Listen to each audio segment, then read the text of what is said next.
A Daiane e eu temos um recadinho para dar para você aqui no Leitura de Ouvido. Temos muitas ideias para modernizar o podcast, mas para isso a gente precisa da sua ajuda. E o caminho é o financiamento coletivo. Então entre em apoia.se/leitura de ouvido que você pode participar do nosso financiamento contínuo lá mensal. Assim você vai apoiar muito a literatura e o nosso trabalho que a gente ama fazer. E tem também algumas recompensas para quem estiver com a gente mensalmente neste apoio. O Leitura de Ouvido é feito por nós dois apenas, né? Então é um trabalho muito árduo que a gente coloca muito tempo e dedicação em cima. E com seu apoio a gente vai poder continuar e ainda melhorar o nosso podcast. Entra em apoia.se/leitura de ouvido e vem com a gente para essa jornada de herói. Abre-te, Sésamo. Bem-vindo à Leitura de Ouvido, o podcast que transforma linhas em ondas sonoras. E quem nunca ouviu essa frase? Ela é do conto Ali Babá e os 40 Ladrões. Esta famosa história das 1001 Noites foi traduzida por Monteiro Lobato. Boa leitura!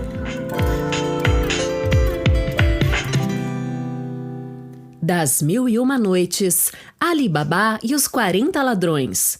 Tradução de Monteiro Lobato.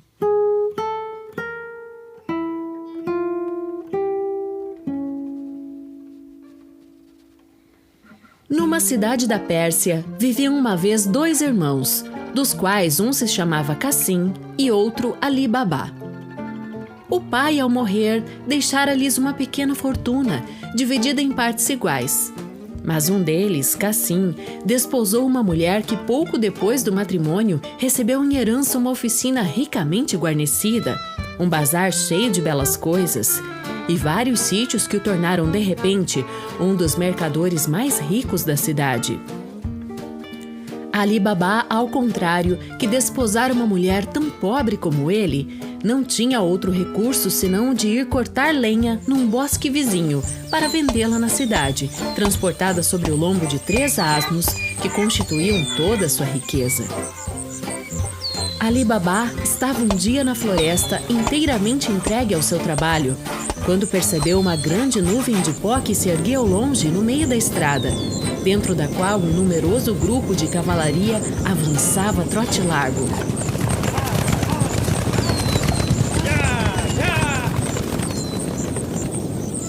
Desconfiando que pudessem ser ladrões, sem se preocupar com os seus asnos, pensou em salvar-se ao menos a si próprio e trepou numa árvore enorme, escondendo-se entre a ramaria espessa, de maneira que tudo pudesse ver sem ser visto. Os cavaleiros, grandes, fortes, bem montados e bem armados, pararam e desceram dos cavalos bem ao pé de uma rocha, que se erguia ao lado da árvore sobre a qual estava refugiado Ali Babá.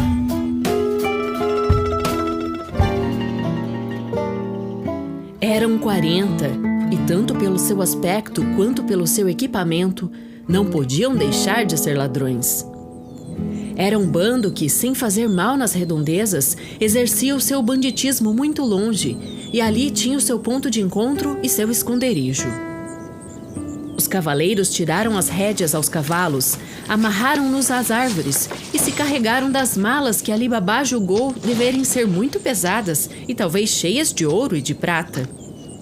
O chefe do bando aproximou-se da rocha que estava perto da árvore e pronunciou claramente estas palavras: "Abre-te, Sésamo!" E a rocha imediatamente se abriu. Então o chefe fez todos os seus homens entrarem um por um, e por fim ele entrou também, depois do que a rocha se fechou de novo. Os ladrões ficaram muito tempo na gruta, e durante todo esse tempo Ali Babá não ousou descer nem se mexer, temendo ser inesperadamente descoberto.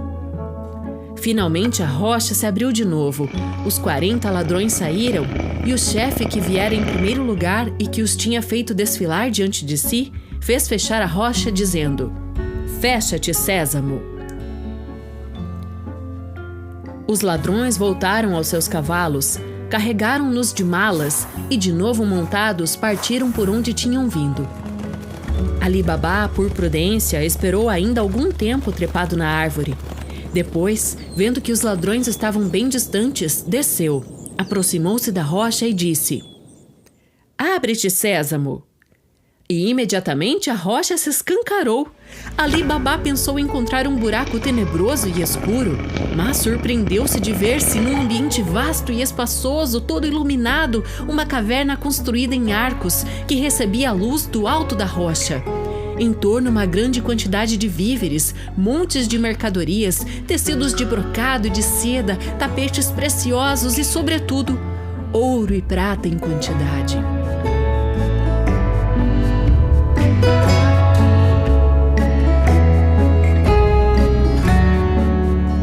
Ali Babá não hesitou a respeito do que devia fazer. Entrou na gruta e assim que entrou viu a rocha fechar-se de novo. Mas isto não o perturbou, visto que sabia o segredo de fazê-la abrir-se. Passou pelas outras coisas e foi direto ao ouro, e especialmente para aquele que estava nos sacos. Apanhou quanto ouro seus asnos podiam carregar, carregou-os, cobriu-os com lenha e folhagem, e depois de haver dito à rocha, fecha-te, Sésamo, retomou o caminho de casa. Chegando em casa, encontrou a porta fechada por dentro, com um enorme cadeado e pensou: e se eu experimentasse também aqui a virtude da palavra mágica? E disse: abre-te, Sésamo! E a porta logo se abriu e Ali Babá entrou para o pátio com seus asnos. Quando a mulher de Ali Babá viu o marido e os asnos no pátio, acorreu surpreendida gritando: como conseguiste abrir a porta que eu mesma tinha fechado com um enorme cadeado? E que é que trazes nestes sacos tão pesados? Ali Babá respondeu: estes sacos são um presente de Alá. Ajude-me a transportá-los para dentro e deixa de aborrecer-me com as tuas perguntas a respeito da porta e do cadeado. A mulher ajudou-o a descarregar os sacos e percebeu logo que estavam cheios de ouro. Olhou para o marido com espanto, mas este a preveniu: não te alarmes, que não sou um ladrão, a menos que eu seja quem rouba ladrões. Mas eu te contarei depois a minha boa sorte. Esvaziou os sacos, que formaram um monte de ouro de assombrar, e mal concluiu o serviço, contou à mulher toda a aventura do princípio ao fim, recomendando-lhe calorosamente que nada dissesse a ninguém. A mulher, mais tranquilizada da dúvida que lhe surgira no espírito, rejubilou-se com o marido pela sua boa sorte e quis contar, peça por peça, todo o ouro que estava diante deles. Minha mulher, disse Ali Babá, tu não és prática. Que é que pretendes fazer? Quando acabarás de contar tanto ouro, é preciso cavar um buraco e sepultar o ouro lá dentro. Não temos tempo a perder. Mas vale a pena, objetou a mulher, saber ao menos quanto possuímos. Vou procurar aqui perto uma pequena medida, e eu o medirei enquanto tu cavas o buraco. A mulher de Ali Babá saiu e foi à casa de seu cunhado, Cassim, que morava perto. Cassim não estava em casa, mas sua mulher, ouvindo o pedido, respondeu: de muito boa vontade, espere um momento que já te sirvo. A mulher foi buscar uma medida, mas como conhecia a pobreza de Ali Babá, curiosa de saber que espécie de grão queria ela medir, aplicou um pouco de cera ao fundo da medida, e isto feito, entregou-a à mulher de Ali Babá, desculpando-se por tê-la feito esperar. A mulher de Ali Babá voltou para casa e se apressou em medir o ouro. Pousou a medida sobre o monte, depois encheu-a e foi esvaziá-la mais longe. E assim continuou até que todo o ouro tivesse sido medido, e muito se alegrou com o grande número de medidas que pôde contar. Enquanto Ali Babá sepultava o ouro no buraco que cavara, a mulher, para mostrar a sua exatidão e sua diligência, deu-se pressa em devolver à cunhada a medida, sem perceber que uma moeda de ouro tinha ficado grudada no fundo. Mal a mulher de Ali Babá tinha virado as costas, eis que a mulher de Cassim olhou no fundo da medida, e qual não foi a sua admiração vendo a moeda de ouro que ficara grudada. Como? Exclamou. Ali Babá tem tanto ouro que é preciso medir? E onde o foi buscar aquele miserável? Esperou com impaciência o regresso do marido para transmitir-lhe a grande notícia. Quando finalmente Cassim voltou a casa, ela lhe disse: Cassim, tu te julgas rico, mas muito te enganas. Ali Babá é infinitamente mais rico do que tu. Ele não conta o ouro como fazes, ele o mede como se mede o trigo.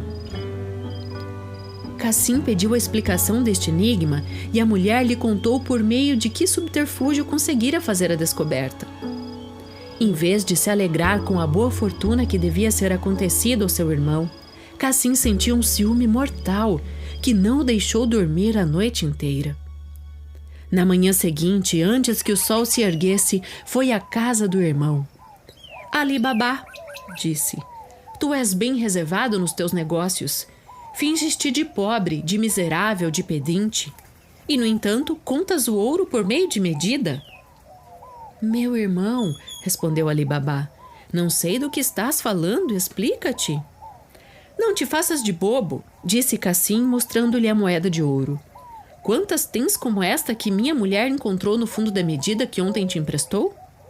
Ali Babá compreendeu que Cassim e a mulher já sabiam o que tanto ele queria esconder. Mas o que estava feito, e contou ao irmão a sua descoberta e se ofereceu também, conquanto que guardasse o segredo, de lhe dar parte no tesouro. Certamente, respondeu Cassim, mas eu quero ainda saber onde está a caverna do tesouro e como poderei ir lá chegar todas as vezes que quiser, e se não me disseres, eu te denunciarei à justiça como cúmplice dos ladrões. Ali Babá, mais por sua bondade natural do que por medo das ameaças, deu ao irmão todas as indicações que ele queria e lhe disse também as palavras mágicas que era necessário proferir para entrar e sair da gruta. Cassim, satisfeitíssimo com o caso, retirou-se e, decidido a se apoderar de todo o tesouro, na manhã seguinte, antes do nascer do sol, partiu com 10 mulas carregadas de cestos enormes. Chegando diante da gruta, pronuncia as palavras: Abre-te, Sésamo. A rocha abriu-se, ele entrou e a rocha se fechou de novo. Examinando a gruta, assombra-se de ver riquezas em maior número do que tinha imaginado, e a sua admiração cresce à medida que examina as coisas uma por uma. Avarento e ávido de riquezas como era, teria passado o dia inteiro a gozar a vista daquele ouro, se não tivesse pensado que tinha levado 10 mulas para carregá-las. Apanha, portanto, alguns sacos e aproxima-se da porta para fazê-la abrir, mas com a mente cheia de tantas ideias desencontradas, verifica que tinha esquecido o mais importante e, em vez de dizer Sésamo, diz: Cevada, abre-te! Mas a rocha não se abre e ele repete inutilmente: Cevada, abre-te! Cevada, abre-te! E a rocha continua fechada. E então diz: Fava, abre-te! E a rocha continua fechada. Cassim começa a perder a paciência e grita a pulmões cheios: Centeio, abre-te! Milho, abre-te! Trigo, abre-te! Aveia, abre-te! Trigo sarraceno, abre-te! Arroz, abre-te! Ervilha, abre-te! Mas a rocha continua fechada. O desgraçado passa em revista na sua memória outros nomes de cereais, mas inutilmente, e se desespera contra si mesmo. Joga ao chão os sacos e anda de um lado para o outro da gruta a passos largos, sem mais interessar-se por todas aquelas riquezas que o rodeiam.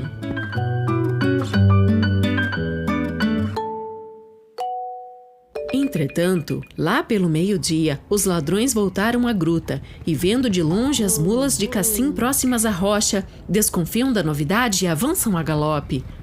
Chegam e saltam em terra. Com a espada na mão, o chefe do bando pronuncia as palavras mágicas e a rocha se abre.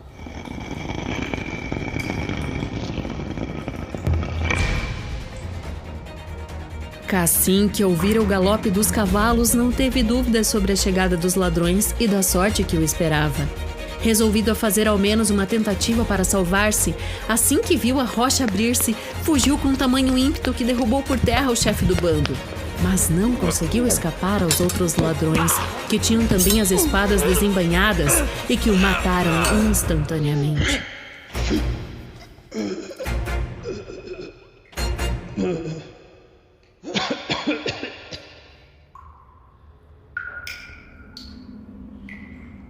O primeiro cuidado dos ladrões após esta execução foi entrar na gruta.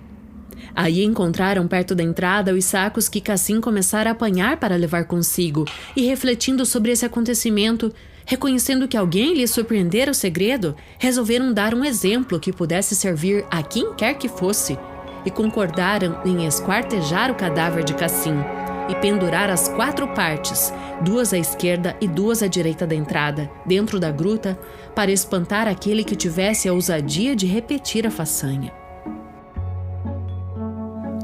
Isto feito, tornaram a fechar a rocha, montaram de novo a cavalo e partiram para o campo.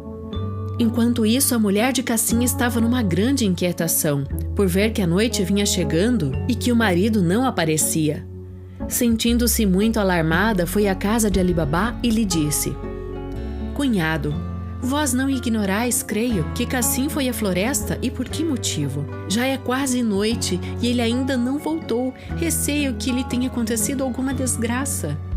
Ali Babá respondeu-lhe que provavelmente Cassim achara prudente não regressar à cidade antes de anoitecer e despediu a cunhada, que se retirou um pouco mais tranquila. Mas ao amanhecer, visto que Cassim ainda não tinha voltado, ela foi de novo chorar na casa de Ali Babá. Este, antes que a cunhada lhe pedisse, decidiu sair à procura do irmão e partiu logo com 3 asnos em direção da floresta. Aproximando-se da rocha sem ter visto vestígio nem do irmão nem das suas mulas, ficou admirado de descobrir manchas de sangue perto da entrada, e isto lhe pareceu de mau agouro. Tendo pronunciado as palavras mágicas, a rocha se abriu e ele foi surpreendido pelo triste espetáculo do corpo esquartejado do irmão. Sem hesitar, apanhou os míseros destroços e os colocou sobre um asno. Carregou os outros 2 de sacos de ouro, fechou a rocha e partiu.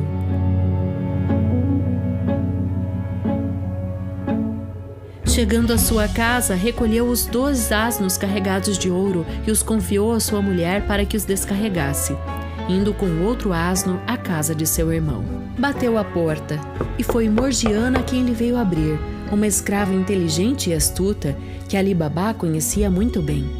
Entrando no pátio, descarregou o asno e, chamando Morgiana à parte, lhe disse: Morgiana, a primeira coisa que te peço é um segredo inviolável que é necessário à tua patroa e a mim. Aqui está o corpo do teu patrão. Trate-se de sepultá-lo como se ele tivesse morrido de morte natural. Deixe-me falar com a tua patroa e toma cuidado com o que te disse.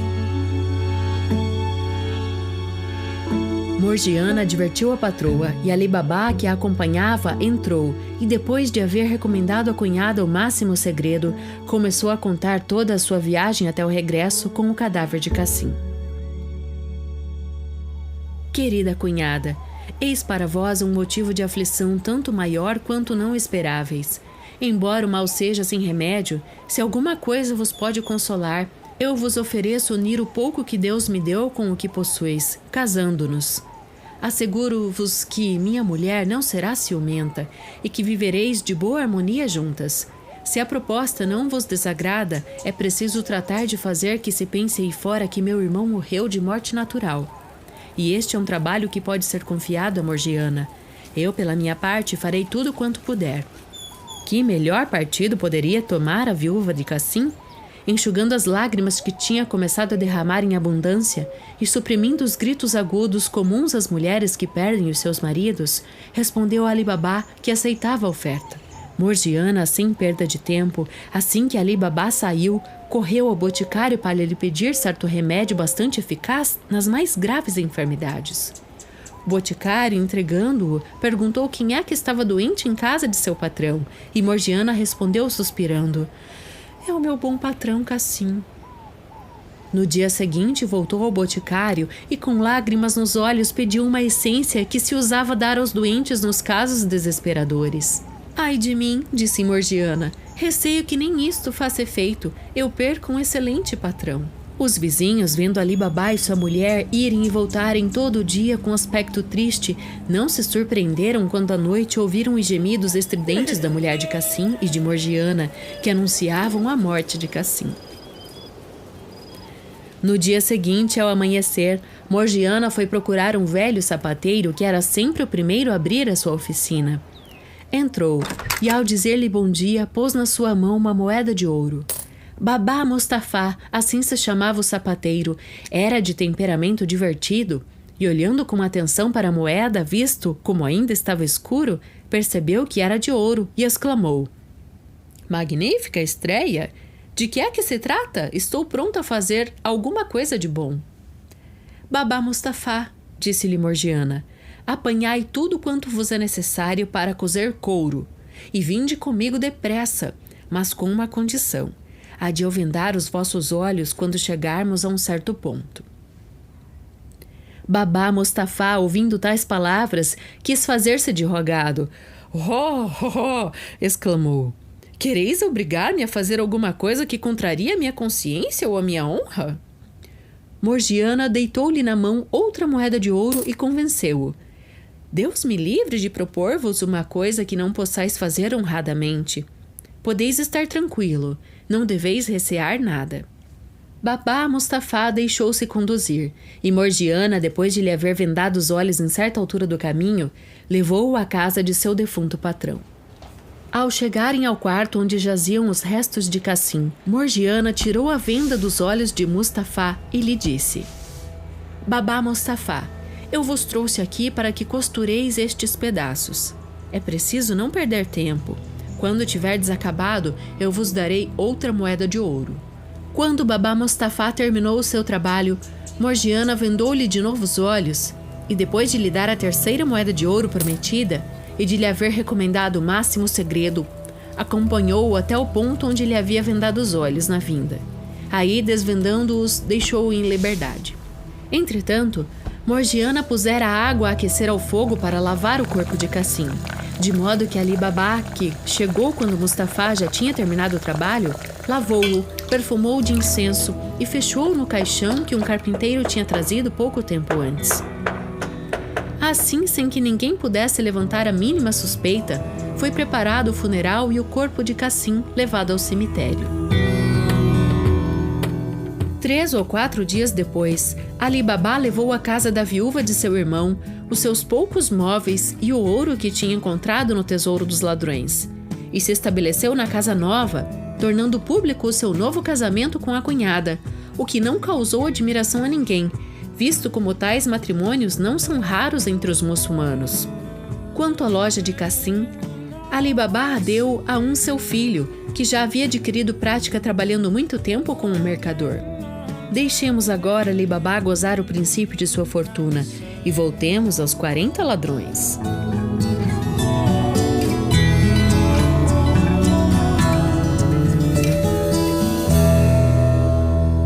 Quando eles voltaram de novo à floresta, grande foi a surpresa ao verificarem que o corpo de Cassim tinha desaparecido e que os sacos de ouro estavam diminuindo. "Estamos descobertos e perdidos", disse o chefe. "Se não arranjarmos um remédio, a pouco e pouco perderemos todas as riquezas recolhidas com tanto trabalho pelos nossos antepassados e por nós. Tudo quanto podemos saber é que o ladrão que surpreendemos na gruta não é o único a conhecer o nosso segredo. Pelo menos mais um o conhece. E já que matamos um, devemos matar o outro." A proposta do chefe dos ladrões foi unanimemente aprovada e todos concordaram que era preciso abandonar outra qualquer empresa para se dedicar inteiramente àquela. "Não esperava outra coisa da vossa coragem e da vossa bravura", acrescentou o chefe. "Mas antes de tudo é preciso que um de vós, audacioso e empreendedor, vá à cidade sem armas e vestido de viajante ou de estrangeiro, e que empregue toda a habilidade para saber se não se fala da estranha morte do que esquartejamos, quem era ele e onde morava. Mas para evitar a possibilidade de se enganar e de nos fornecer informações falsas, que poderiam ser a nossa ruína, eu vos pergunto se não seria justo que, neste caso, o informante se submetesse à pena de morte." Sem esperar a resposta dos outros, um dos ladrões respondeu incontinenti: "Eu aceito, e será minha glória expor a vida nesta missão." Este ladrão, depois de ter recebido grandes elogios do chefe e dos companheiros, disfarçou-se de maneira que ninguém o poderia reconhecer. Separando-se do bando, partiu noite alta e chegou à cidade quando apenas começava a amanhecer. Adiantou-se até a praça, onde viu que só uma loja estava aberta, a de Babá Mustafá. Babá Mustafá estava sentado no seu banquinho, trabalhando. O ladrão abordou-o, desejando-lhe bom dia, e ao verificar que era de idade avançada, disse-lhe: Bom homem, vós começais a trabalhar quando ainda é noite? Não é possível que enxergueis na vossa idade. E mesmo que fosse claro, duvido que tenhais olhos bons para cozer. Quem quer que sois, respondeu Mustafá. Devo dizer-vos que não me conheceis. Velho como sou, tenho ainda uma vista excelente. Posso enfiar agulha ao primeiro golpe e posso também costurar um cadáver num quarto escuro como este. Um cadáver? Exclamou o ladrão maravilhado. E por que costurar um cadáver? Quereis por certo dizer que cozestes a mortalha que lhe estava envolvido? Não, respondeu o babá Mustafá. Eu sei o que estou dizendo. Quereis que eu fale, mas a minha língua está curta esta manhã. O ladrão desembolsou uma moeda de ouro e, pondo-a na mão de Mustafá, disse: Não quero penetrar o vosso segredo, mas vos peço apenas que me indiqueis a casa onde cozestes este cadáver. Mesmo que eu quisesse, respondeu o babá Mustafá, devolvendo a moeda de ouro. Garanto-vos que não sei, e peço-vos que me acrediteis. E a razão é esta: fui conduzido de olhos vendados até a casa do morto, e voltei do mesmo modo. Deveis ao menos recordar-vos, replicou o ladrão, aproximadamente do caminho que percorrestes de olhos vendados. Vinde comigo, eu vos vendarei os olhos no mesmo ponto em que o fizeram, e depois caminharemos juntos pelo mesmo caminho, dando as mesmas voltas de que vos lembrardes. E como todo trabalho merece recompensa, aqui está mais uma moeda de ouro. As 2 moedas de ouro tentaram babá Mustafá e o convenceram a fazer quanto lhe era pedido. Ergueu-se, saiu e acompanhou o ladrão até o ponto em que Morgiana lhe havia vendado os olhos. Aqui, disse babá Mustafá, foi que me vendaram os olhos e eu estava virado para cá.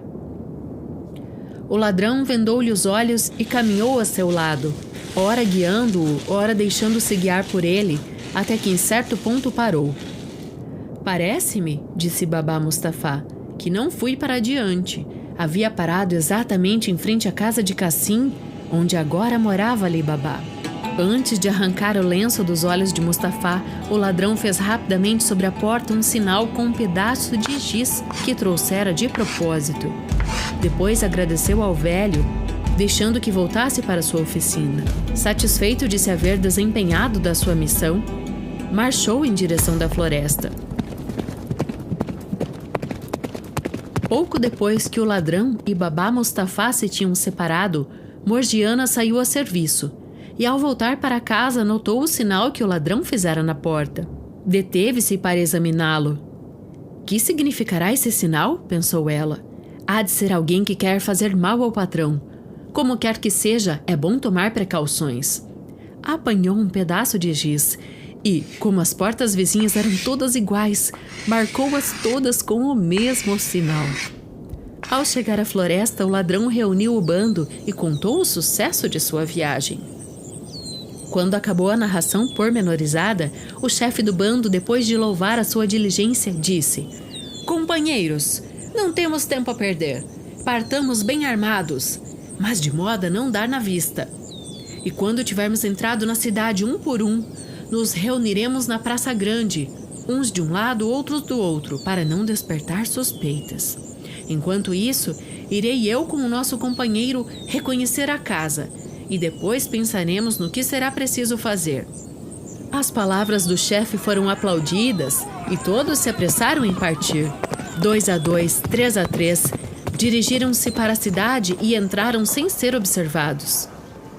Vieram por último o chefe e aquele que já tinha vindo de manhã cedo. Este conduziu o chefe para a rua onde havia assinalado a casa de Ali Babá.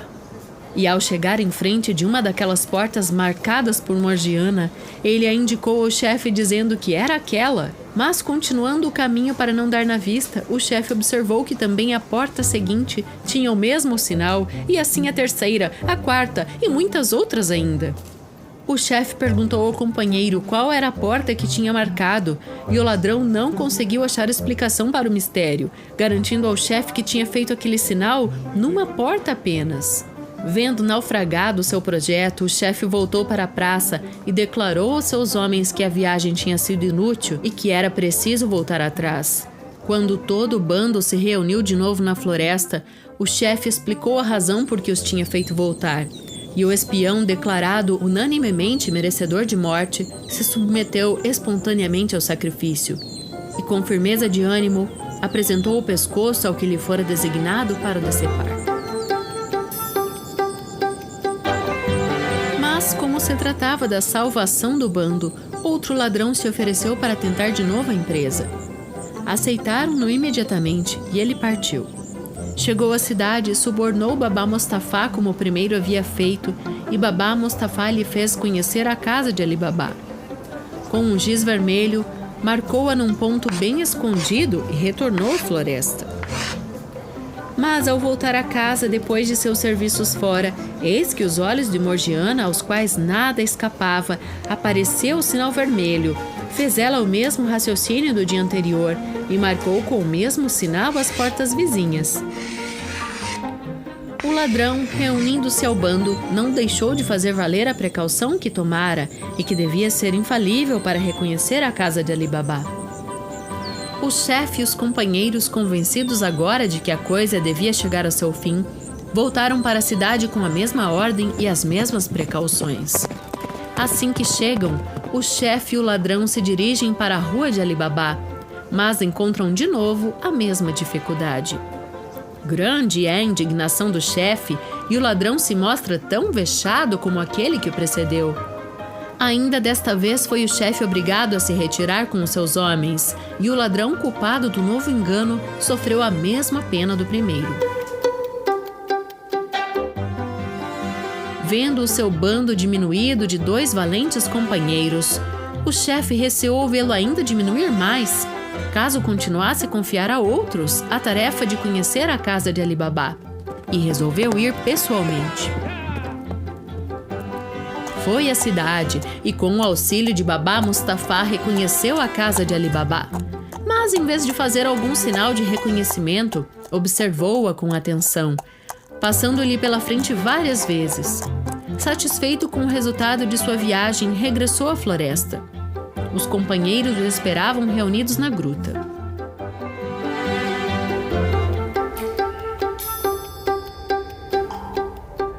Companheiros, disse-lhes o chefe, nada pode agora embaraçar-vos a empresa. Conheço com segurança a casa do culpado e já pensei no que devemos fazer para que ninguém conheça o nosso refúgio e o nosso tesouro. Dir-vos-ei já o que tenho imaginado para alcançar o nosso fim. E depois que expuser minha ideia, se algum de vós tiver uma melhor, poderá manifestar-se. E então explicou seu projeto, e como todos o aprovaram, ele os encarregou de irem adquirir nas redondezas 19 mulas e 38 grandes odres para azeite, um cheio e os outros vazios. Em 2 ou 3 dias, os ladrões reuniram tudo quanto era necessário. E como os odres eram um pouco estreitos de boca para a execução de seu projeto, o chefe os mandou alargar. Depois de ter feito entrar em cada odre um homem com as suas armas, fechou-os de modo que parecessem cheios de azeite, e para melhor disfarçá-los, untou-os por fora com um pouco de azeite que retirou do odre cheio. Estando tudo pronto, carregou sobre as mulas os 37 ladrões fechados nos odres e partiu para a cidade à frente da caravana. Chegou ao anoitecer, como tinha calculado. Entrou e foi direto à casa de Ali Babá para lhe pedir hospitalidade por uma noite. Ali Babá estava à porta, tomando a fresca após a ceia. O chefe estacou as mulas e, virando-se para Ali Babá, disse: Senhor, venho de longe com este azeite que quero vender amanhã no mercado. E a esta hora não sei onde devo ir hospedar-me. Se isso não vos incomoda, fazei-me o favor de me hospedar até amanhã cedo, e vos ficarei muito grato. Muito embora Ali Babá já tivesse visto na floresta aquele que lhe falava, e lhe houvesse ouvido a voz como podia ter reconhecido o chefe dos ladrões sobre as vestes de um mercador de azeite? Sede bem-vindo, disse-lhe, entrai. E isto dizendo, fê-lo entrar com as suas mulas.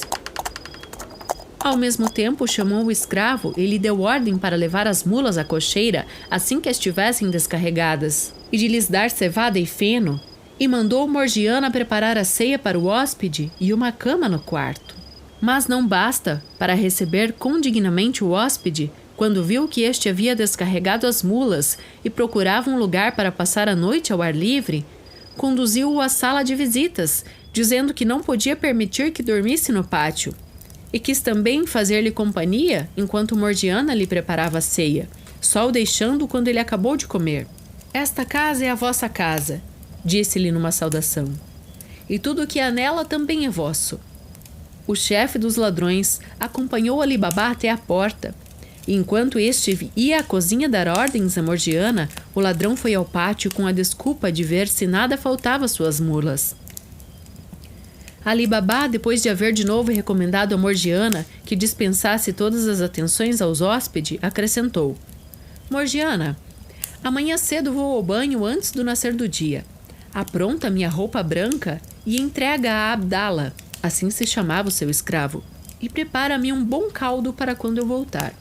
Depois de dadas essas ordens, retirou-se e foi deitar-se. O chefe dos ladrões, entretanto, saindo da cocheira, foi para junto dos seus homens e lhes disse o que deveriam fazer. Passando de um odre ao outro, disse a cada um: quando eu jogar pedras da janela do meu quarto, podeis sair, cortando os odres de alto a baixo com a faca que possuis. Isso feito, entrou em casa. Assim que apareceu à porta da cozinha, Morgiana tomou um lampião e o acompanhou ao quarto que lhe estava preparado. Para não despertar suspeitas, o ladrão, pouco tempo depois, apagou a luz e se deitou vestido, pronto para se levantar logo depois do primeiro sono. Morgiana, entretanto, não tinha esquecido as ordens de Ali Baba. Preparou a sua roupa branca, entregou a Abdala, pôs o caldo ao fogo. Mas enquanto a caçarola espumejava, a lâmpada se apagou. Não havia azeite em casa, nem velas. Que fazer? Tu te desesperas por pouco, disse Abdala. Vai tirar azeite de um daqueles odres que estão no pátio? Morgiana agradeceu a Abdala o conselho. Enquanto ele ia deitar-se junto ao quarto de Ali Baba para acompanhá-lo ao banho, tomou ela uma bilha e se dirigiu ao pátio. Assim que se aproximou do primeiro ode, o ladrão que estava dentro perguntou em voz baixa: é a hora? Qualquer outra mulher, encontrando um homem dentro de um odre que deveria conter azeite, faria um tumulto tal que acarretaria alguma desgraça. Morgiana, porém, estava acima das mulheres vulgares. Compreendeu logo a importância de guardar silêncio, o perigo que ocorria a Ali Baba e sua família e a necessidade de arranjar prontamente um remédio sem fazer rumor. Soube, por conseguinte, esconder a sua emoção e respondeu logo: ainda não, daqui a pouco. Aproximou-se do odre seguinte. Perguntaram-lhe a mesma coisa e ela deu a mesma resposta, e assim a todos os odres até o último, que era o que estava cheio de azeite. Morgiana logo percebeu que o seu patrão, em vez de hospedar um mercador de azeite, havia introduzido em casa 38 ladrões. Encheu de azeite a sua bilha, voltou à cozinha e acendeu a lâmpada. Depois tomou uma grande caldeira, foi ao pátio e encheu-a de azeite. Voltou à cozinha, colocou a caldeira no fogão e fez o maior fogo que pôde, porque quanto mais cedo o azeite fervesse, tanto mais cedo ela teria contribuído para a salvação da casa. Logo que o azeite entrou a ferver, Morgiana tomou a caldeira e foi derramar um pouco em cada odre, do primeiro ao último, para sufocar e tirar a vida a quem estivesse encerrado dentro. Praticada esta ação em grande silêncio, voltou para a cozinha com a caldeira vazia e fechou a porta. Apagou o fogo e deixou apenas o que era necessário para a panela do caldo de Ali Baba.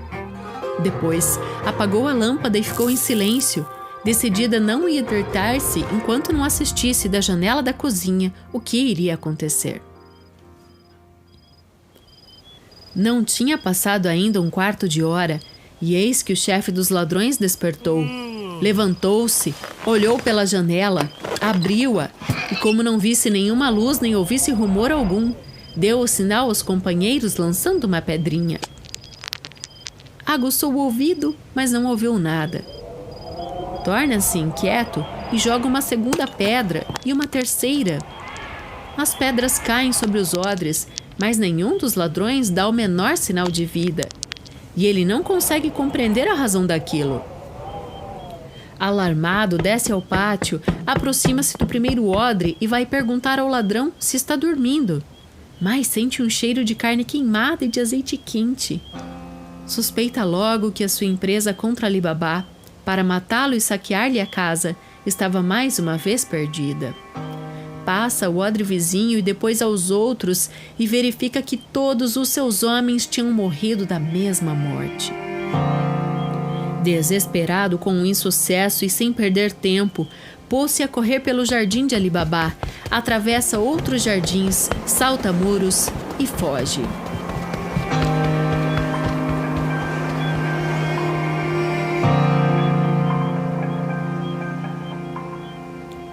Quando Morgiana, que tinha ficado todo o tempo à janela, não ouviu mais rumor e não viu o chefe dos ladrões voltar atrás, foi deitar-se e, satisfeita com o feliz resultado de sua obra, adormeceu.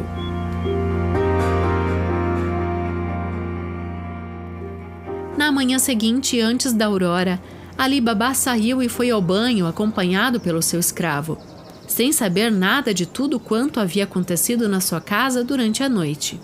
Só ao voltar do banho, reentrando em casa, é que ficou surpreendido de ver ainda os odres de azeite. Interrogou a serva. "Meu bom patrão", disse Morgiana, "Deus vos conserve e a toda da vossa família.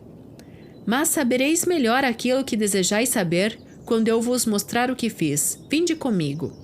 Ali Babá acompanhou Morgiana, que o conduziu ao primeiro odre, dizendo-lhe: "Olhai dentro do odre e dizei-me o que ele contém." Ali Babá olhou para dentro e, ao ver um homem, recuou espantado. "Não receis", disse Morgiana. "Ele não vos poderá fazer mal. Já o fez, é certo, mas não o fará nunca mais, nem a vós nem a ninguém." "Que queres dizer com isso, Morgiana? Explica-te." "Antes, porém, olhai todos os odres." Ali Babá olhou os odres um por um e, ao terminar o exame, permaneceu imóvel sem dizer palavra, vencido pela surpresa. Finalmente, assim que pôde falar, perguntou: "E o mercador, que fim levou?" "O mercador?", respondeu Morgiana. "É tão mercador como eu. Também vos contarei quem ele é e que fim levou. Mas ouvireis melhor esta história do vosso quarto, porque já é hora que tomeis um caldo depois de haverdes tomado banho." E enquanto Ali Babá tomava o caldo, Morgiana lhe contou toda a história do princípio ao fim, desde a descoberta dos sinais de giz sobre a porta até a fuga do falso mercador através dos jardins vizinhos, e concluiu dizendo: "Sem dúvida, trata-se do bando dos ladrões da floresta, os quais devem ter jurado a nossa ruína. E por isso é preciso que tomeis cuidado enquanto ainda exista um no mundo. Da minha parte, nada pouparei para vigiar a vossa vida, como é meu dever." Quando Morgiana acabou a narração da história, Ali Babá disse comovido: "Não quero morrer antes de te haver recompensado como mereces. Eu te devo a vida e, para começar a dar-te uma prova do meu reconhecimento, dou-te desde hoje a liberdade e me proponho a fazer muito mais. Creio também que se trata dos 40 ladrões. Por teu intermédio, Deus me salvou e espero que continue a proteger-me. Agora, porém, devemos sepultar sem demora e debaixo do maior segredo os corpos desta praga do gênero humano." Ali Babá foi ao jardim com Abdala, cavou um buraco enorme, capaz de conter todos os cadáveres, e ali os sepultou todos. Quanto às armas e aos odres, ele os escondeu com muito cuidado, mas as mulas mandou-as vender no mercado, um pouco por vez. Entretanto, o chefe dos ladrões voltara à floresta, grandemente mortificado. Tendo entrado na gruta, agitado e confuso, não conseguia tomar nenhuma resolução a respeito do que deveria fazer contra Ali Babá. Era-lhe odiosa a solidão em que se encontrava na floresta. "Queridos companheiros das minhas vigílias, das minhas fugas e dos meus trabalhos, onde estais? Que poderei fazer sem vós? Acaso vos escolhi e reuni para vos ver morrer ao mesmo tempo por um destino fatal e tão indigno da vossa coragem? menos vos choraria se tivesseis caído com a espada na mão, como homens valentes. Como poderia arranjar outro bando como o nosso? E mesmo que o quisesse, poderia eu tentar a empresa sem expor tanto ouro, tanta prata, tantas riquezas à ambição daquele que já se apoderou do grande parte? Não posso e nem devo pensar nisso antes de lhe acabar com a vida. O que não pude fazer com um auxílio tão valioso, eu o farei sozinho. E depois que tiver livrado o tesouro do saque, trabalharei para que não fique sem sucessores, nem sem dono depois de mim, para que se conserve e se aumente por toda a posteridade. Tendo tomado essa decisão, não se encontrou embaraçado para executá-la e, cheio de esperança, com o espírito tranquilo, adormeceu profundamente. Na manhã seguinte, tendo despertado cedo, vestiu-se com elegância de acordo com seu projeto e voltou à cidade, onde se hospedou num caravansarai. Supondo que o que tinha acontecido durante a noite em casa de Ali Babá tivesse feito rumor, e dele se falasse por toda a parte, perguntou ao criado que é que havia de novo na cidade. Mas este falou de tudo, menos do que interessava ao chefe, o qual se convenceu de que Ali Babá guardara segredo, porque não queria que se soubesse a história do tesouro, e que por causa desse tesouro a sua vida estava ameaçada. O chefe dos ladrões adquiriu um cavalo com o qual transportou da gruta uma grande quantidade de tecidos preciosos. A fim de vender tudo quanto trouxera, alugou uma loja. Encontrou uma que ficava bem defronte da que havia pertencido a Cassim e que agora estava ocupada pelo filho de Ali Babá. O ladrão, que adotara o nome de Cogia Hussein, não se esqueceu, de acordo com a tradição, de visitar e obsequiar os mercadores vizinhos. E como o filho de Ali Babá era jovem, formoso e dotado de espírito, teve várias oportunidades de conversar com ele e logo estreitaram relações. Essa amizade ele cultivou com o maior desvelo quando, 2 ou 3 dias depois de sua chegada, soube que Ali Babá era pai do mancebo.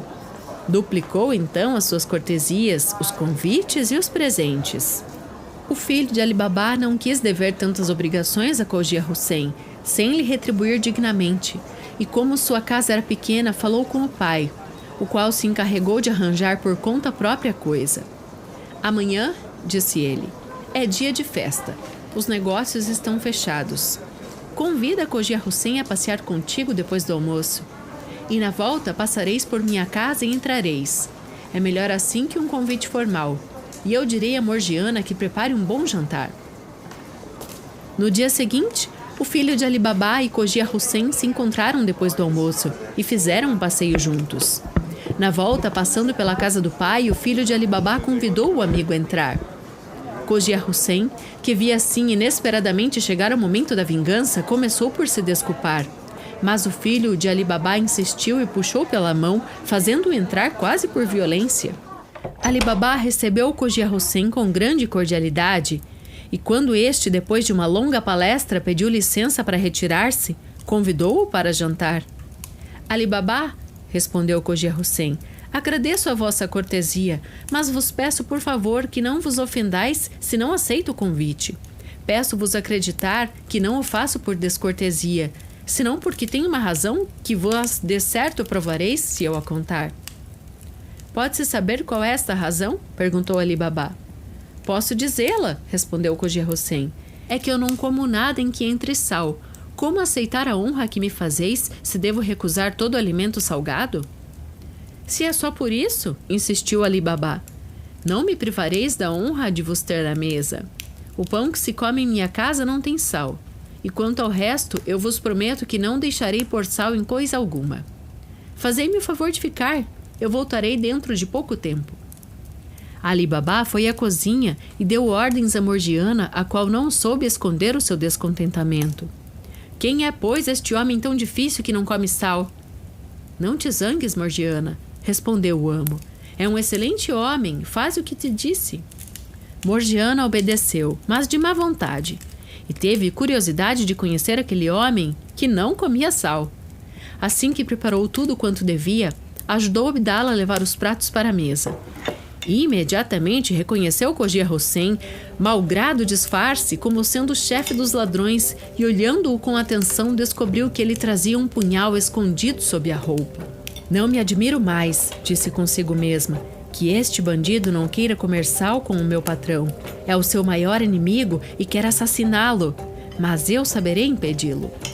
Terminado o jantar, Morgiana pousou perto de Ali Baba uma pequena mesa sobre a qual colocou vinho e 3 copos.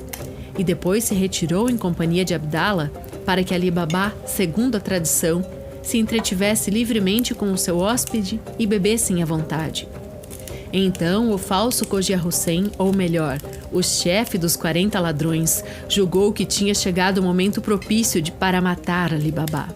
Embriagarei, pensou ele consigo, o pai e o filho, e este, que eu quero deixar com vida, não me impedirá de embeber o punhal no coração do pai.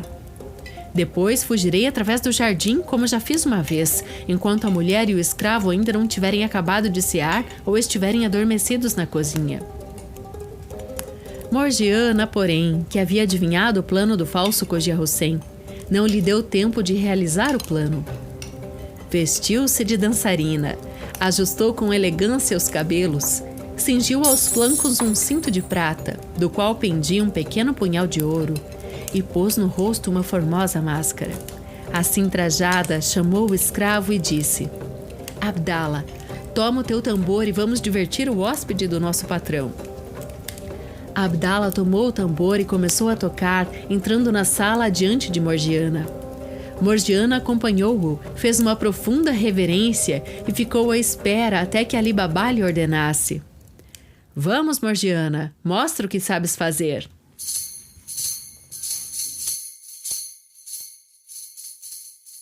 Abdala recomeçou a tocar o tambor, acompanhando-o com a voz, e Morgiana, que não cedia em graça a nenhuma dançarina de profissão, pôs-se a dançar com extraordinária graça. E dançou a dança dos véus, e a dos lenços, e a da bengala, e dançou a dança dos hebreus, e a dos gregos, e a dos etíopes, e a dos persas, e a dos beduínos, com uma ligeireza tão maravilhosa que certamente só Belquice, a rainha apaixonada de Salomão, teria conseguido igualá-la. Depois de ter dançado muito tempo, arrancou o punhal e, segurando-o na mão, dançou ainda uma nova dança, na qual superou-se própria pela variedade das atitudes, pelos movimentos rápidos e ágeis, pelos saltos surpreendentes e as contorções maravilhosas, saltando às vezes à frente como para golpear, às vezes fingindo golpear-se a si própria. Finalmente, cansada e ofegante, arrancou o tambor das mãos de Abdala e segurou-o com a mão esquerda, enquanto com a direita empunhava o punhal. Foi assim à frente de Ali Baba, apresentando-lhe o tambor como fazem os dançarinos de profissão quando solicitam a liberdade dos espectadores. Ali Baba lançou uma moeda de ouro no tambor e o mesmo fez o seu filho. Cogia Hossen, sem esperar que Morgiana se dirigisse a ele, foi tirando do seio a bolsa de dinheiro.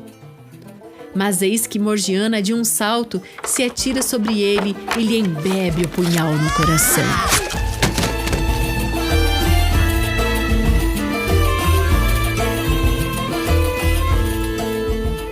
Ali Baba e o filho, assombrados, desferem um grito de horror.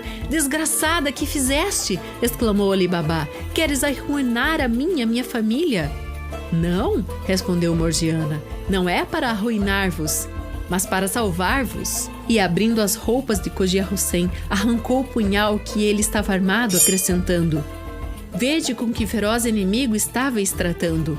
Olhai-o bem no rosto e reconhecereis o falso mercador de azeite, chefe dos 40 ladrões. Vendo que pela segunda vez lhe devia vida, Ali Baba abraçou Morgiana e disse: Morgiana, eu te dei a liberdade e te prometi que não me havia de limitar a isso. Chegou o momento de demonstrar-te a minha gratidão. Serás minha nora. E virando-se para o filho, acrescentou: Meu filho, não acharás estranho que eu te dê a mão de Morgiana sem te consultar. Tu não lhes deve menos gratidão do que eu. Morgiana foi o melhor sustentáculo da nossa família e há de ser também o melhor apoio da tua. O filho concordou logo com este casamento, não só para não desobedecer ao pai, como também porque tinha por Morgiana uma viva simpatia. Isto posto, deram-se pressa em sepultar o corpo do chefe dos ladrões, o que foi feito debaixo do maior segredo. Poucos dias depois, Ali Babá celebrou as núpcias do filho com Morgiana e foram grandes as festas, banquete riquíssimo, danças, espetáculos e divertimentos vários. Após o matrimônio, Ali Babá, que se abstivera de voltar à gruta desde o dia em que lá encontrara o corpo do irmão, ficou ainda muito tempo sem a visitar, temendo que os outros 2 ladrões, dos quais ignorava a morte, ainda vivessem. Mas, decorrido um ano, teve curiosidade de revê-la. Montou a cavalo e, ao chegar perto da gruta, interpretou como sendo de bom presságio o fato de não encontrar vestígios nem de homem nem de cavalos. Apeou, amarrou o animal e, diante da rocha, pronunciou as palavras mágicas: "Abre-te, Sésamo!" Entrou, e o estado em que encontrou a gruta o convenceu de que ninguém mais tinha entrado. E não duvidou mais de que fosse ele o único a conhecer o maravilhoso segredo. Encheu de ouro um saco que levara consigo e regressou à cidade. Desde então, Ali Babá e o filho, a quem ele depois ensinara o segredo para entrar na gruta, gozando dos imensos tesouros com moderação e inteligência, viveram felizes e honrados por todos.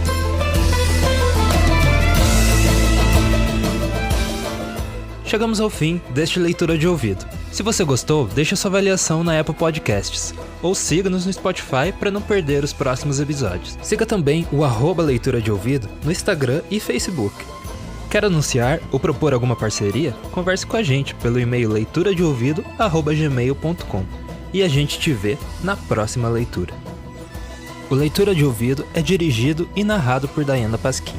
A edição, artes de capa e trilha sonora de abertura são feitas por mim, Lucas Piasecki. Esta é uma produção da Roca Studios.